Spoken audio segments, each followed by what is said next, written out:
Hello guys, तो चलिए आज का वीडियो शुरू करते हैं।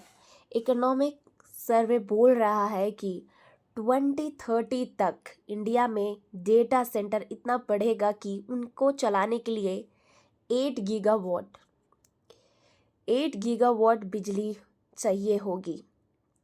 मतलब इंटरनेट, एआई और डिजिटल का काम तेजी से होगा और पावर, इंफ्रा और टेक्नोलॉजी कंपनीज का बिजनेस भी बढ़ेगा। अब बात हो रही है न्यूज़ की, तो आज इंडिया के पास थोड़ा सा डेटा सेंटर है 1.4 गीगावाट। 5 साल बाद 2030 तक इंडिया के पास बहुत ज़्यादा डेटा सेंटर हो जाएगा 8 गीगावाट। मतलब क्या है, तो इंटरनेट, एआई और मोबाइल डेटा के लिए बड़ी मशीन लगेगी। सिंपल सी बात है कि जैसे आज एक फैक्ट्री है, 5 साल बाद 5 इयर्स के बाद 6 फैक्ट्री हो जाएंगे। इंडिया डिजिटल का स्ट्रॉन्ग हब बन रहा है। और अब बात हो रही है कि डेटा सेंटर क्यों बढ़ रहे हैं। एआई के लिए, आर्टिफिशियल इंटेलिजेंस के लिए, एआई को काम करने के लिए डेटा सेंटर चाहिए। क्लाउड सर्विस के लिए गूगल, AWS, अज़ूर का डेटा सेंटर में होता है। जी हाँ, डेटा सेंटर में होता है। और ये जो कि 5G and internet data, 5G और इंटरनेट डेटा के लिए ज़्यादा इंटरनेट यूज़ का मतलब है ज़्यादा डेटा, जी हाँ, डेटा सेंटर। और digital India and government cloud, सरकार ऑनलाइन काम डेटा सेंटर से चलाता है। जी हाँ, डेटा सेंटर से ही चलता है। सीधी सी बात है, डेटा सेंटर नहीं तो एआई और डिजिटल सर्विस का काम नहीं करेगी, काम ही नहीं होगी।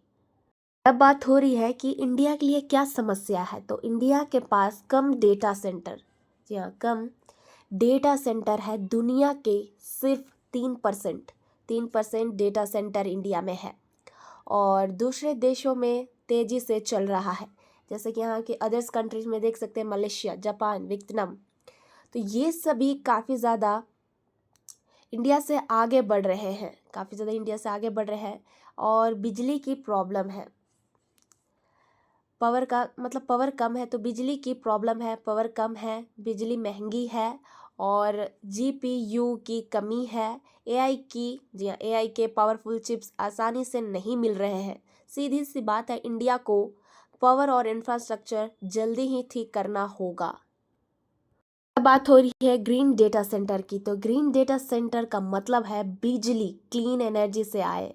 जी हाँ, ग्रीन डेटा सेंटर का मतलब है जो बिजली क्लीन एनर्जी से आए। तो यहाँ पे देख सकते हैं कि 2030 का टारगेट है, 2030 का टारगेट है 50% बिजली जो कि सोलर और विंड से हो। और जो पोल्यूशन है, पोल्यूशन कम होगा, सफाई रहेगी, इन्वायरमेंट को बचाएगा, या इन्वायरमेंट को बचाएगा। बिजली जो कि है, बिजली सस्ती पड़ेगी, लॉन्ग टर्म में कॉस्ट कम होगी। सीधी सी बात है, सोलर और विंड बहुत ही ज़रूरी होंगे। अब बात हो रही है गवर्नमेंट एंड बजट की, उनका रोल क्या है, तो उनका बात हो रही है। तो सक्सेस ये जो कि है, सक्सेस अपने आप नहीं आएगी, मेहनत और जो कि प्लानिंग है, मेहनत और प्लानिंग चाहिए। और गवर्नमेंट को धीरे धीरे इन्वेस्ट करना होगा, जी हाँ, स्टेप बाय स्टेप। तो गवर्नमेंट को धीरे धीरे इन्वेस्ट करना होगा, स्टेप बाय स्टेप पैसा लगाना होगा। बजट 2026 डिसाइड करेगा कि ये जो कि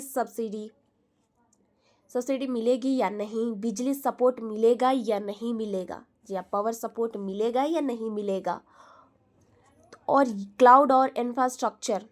क्लाउड एंड एआई इंफ्रास्ट्रक्चर का फैसला बजट में ही होगा। सीधी सी बात है कि डेटा सेंटर सेक्टर के लिए बजट 2026 बहुत ही इम्पॉर्टेंट है। अब बात हो रही है किसको फ़ायदा होगा, यहाँ किसको फ़ायदा होगा, तो डेटा सेंटर कंपनीज को, पावर कंपनीज को, रिन्यूएबल एनर्जी कंपनीज को, IT and cloud companies and real estate, land plus building companies को। और क्या फ़ायदा होगा, ज़्यादा कमाई होगी, लॉन्ग टर्म का बिजनेस मिलेगा, पैसा का फ्लो स्टेबल रहेगा, नौकरी बढ़ेगी। और अब बात हो रही है, अगर 8 गीगावाट का टारगेट पूरा होता है तो डेटा सेंटर कंपनी के शेयर्स बढ़ेंगे, पावर और ग्रीन एनर्जी कंपनी ज़्यादा ऑर्डर्स, जी हाँ वो भी बढ़ेंगे, तो उन्हें ज़्यादा ऑर्डर्स मिलेंगे। आईटी और इलेक्ट्रॉनिक कंपनी की एआई डिमांड से फ़ायदा क्या होगा, सीधी सी बात है, ये लॉन्ग टर्म स्टोरी है, शॉर्ट टर्म नहीं। तो देखिए कोई भी आपको स्टॉक बाई या सेल करने के लिए नहीं बोला जा रहा है, जस्ट आपको नॉलेज के लिए प्रोवाइड किया जा रहा है। Thank you.